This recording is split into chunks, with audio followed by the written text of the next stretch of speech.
Hey, hello there. Welcome to A&A. Today I have for you a review of Dior Homme Intense. If you have looked into hyped fragrances, men's fragrances in the last decade or so, you've probably already heard of this one. In this video, I'm going to give you a little bit of the background information, the notes, how it develops, the performance, the difference between the two extreme reformulations, and whether it's something that is worth purchasing. So let's begin, shall we? So Dior Homme Intense was released following the original Dior Homme, that's the EDT. This is an eau de parfum concentration. These are 150 ml bottles. These are the 100, and there's also a 50 ml bottle. I really like these bottles. They're very simple, classy. The front looks like a silhouette of a man, and the black stem looks kind of like a tie. The atomizers are fantastic from Dior, some of the best out there. So I really like the overall look of this fragrance. So how does it wear? When you first spray it on, you get a blast of pear.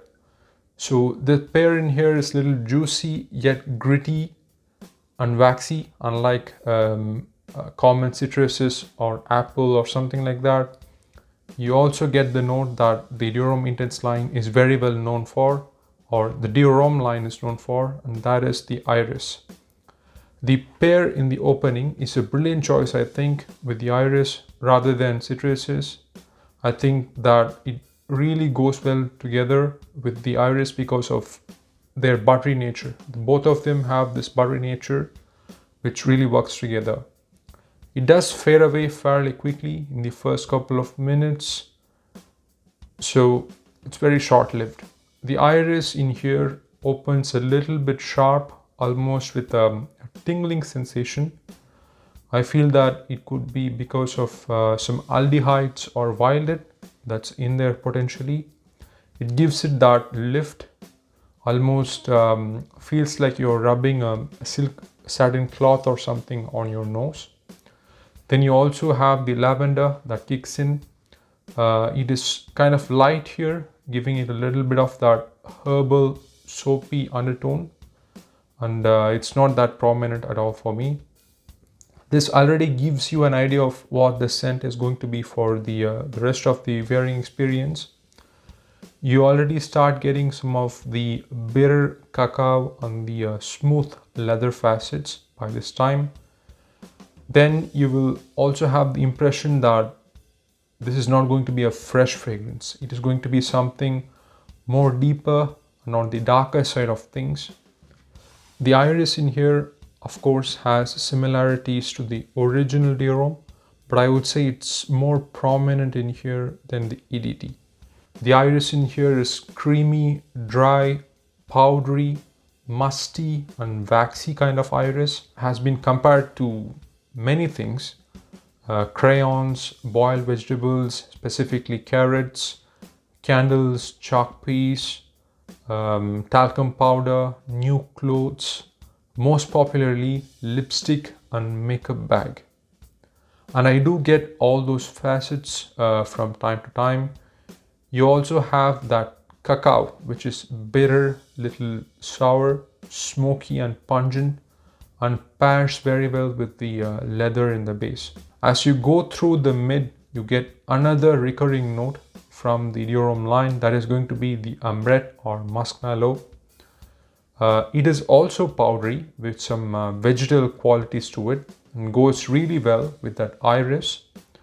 It functions like a musk and forms a nice kind of layer on your skin. It gives that fragrance the kind of sensuality and diffusion, I would say. The fragrance also has that golden hue to it with some brownish elements in the base. An hour or so later, you start getting the woody qualities of the fragrance from the base notes. This is going to be because of the vetiver and the cedar in the base. They are done in a way here to cut the cloudiness and also complement the iris and the ambrette mainly. They are dry, clean, fairly lighter here, somewhat dusty and enveloping for me. No earthiness or sweetness at all in this fragrance, I would say, which brings me to the note that is buried deep in the construction of the fragrance, and that is the vanilla with some amber. It is not particularly sweet, the fragrance I mean, but with the patchouli, it just brings all the notes together and keeps them from falling apart in the dry down.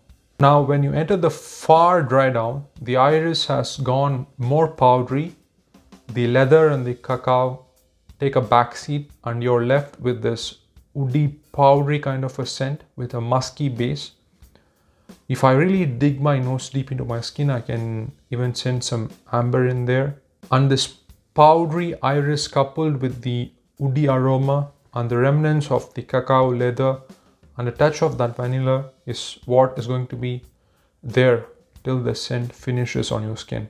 Coming to the difference between the different versions, I have here a bottle from 2011, 14, 17 and 2021. When you spray them side by side for the first hour or so, I would say they are about 80% similar. Here I'm talking about the 2011 version and the 2021 version. The iris is more prominent, the cacao, lavender and the leather is denser, little bitter and sour and smokier, I would say, in the 2011 version. This facet of Dior Homme Intense here is a little similar to the Dior Homme Parfum to some extent, I would say. In the newer version, the iris is toned down. The cacao, the leather, lavender and the central combo that we have there is a little more fresher, I would say, and not as dark or strong as we have in the older versions. In the dry down, they do get closer to each other, I would say about 90% or so. I also get the feeling that the newer version has more modern aroma chemicals that's been incorporated into it. Something like ISO is super to make it more wearable. The two formulations in between, I would say, fall somewhere in between the 2011 and the 2021 versions. This brings me to the performance. The older version has a longevity of 10 hours or so on my skin with good projection for the first 40 minutes or so, and then forms a scent bubble for 4 hours or so before settling down close to the skin. The newer version has a longevity of 8 hours or so on my skin with moderate projection for the first 30 minutes or so, and then settles down faster to a skin scent within a couple of hours. So occasions. This is going to be for spring, fall and winter. More of a formal nighttime scent, I would say. More for events, night outs of course, than a regular setting like an office or more casual occasions. Age range is going to be 20 to 35 or so. Perfect for younger adults and specifically millennials, I would say. Someone who has a flair for style, who's fashion forward and well dressed. Now, what do I think about this? When I first smelled this some 7 years or so ago, I was in Cannes for the film festival. When I sprayed it at a Sephora, I didn't know what to think about it. I thought it was some other complementary product for fragrances. But since then, I have tested it continuously. I came around to it immediately some 5 years or so ago. And now it is one of my favorite fragrances. This followed the original Dior Homme, and which was path-breaking for men's fragrances at the time, with the whole iris accord being incorporated here, which is traditionally a note from feminine fragrances, but it was still under the radar. It was this one that really put the Dior Homme line in the spotlight, I would say. And I consider this to be a modern classic, in fact. I picture a very well-dressed model or some celebrity wearing a tuxedo at the red carpet, let's say at the Cannes Film Festival, wearing this with the camera flashing at him from behind. I can almost picture the lapel of the tuxedo when I smell this fragrance. Though it is classy and bold, it also shows some amount of restraint, like an introvert with a mysterious vibe. Some people also feel that it is a feminine fragrance, but I think there's enough contrast here from the woody aspects, and it's perfectly unisex. It is a reference fragrance in my opinion, as it has inspired a lot of fragrances that I've released since then, both niche and designer. It is still unique, smells great from start to end, performance is good, and it has some of my favorite notes that are not only of high quality by themselves, but they are also blended together very well. Would also like to add, if you have the original Diorhomme or the Dior Homme Parfum, this is not redundant. I think you can still have a place for this in your collection. Would say great job by Dior and François Demechy for what they have done here with the Dior Homme DNA. I'm going to give this a 10 out of 10. I think it's an exceptional release, very conceptual, and definitely worth owning it in my opinion. Do you need to go and search for an older version? That really depends on how much you like the fragrance.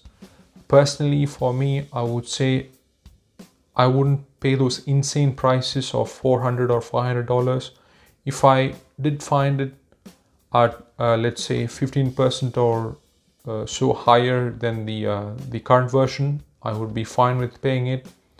But if not, don't bother. I would say this one is still really good, so you can pick this up without any reservations.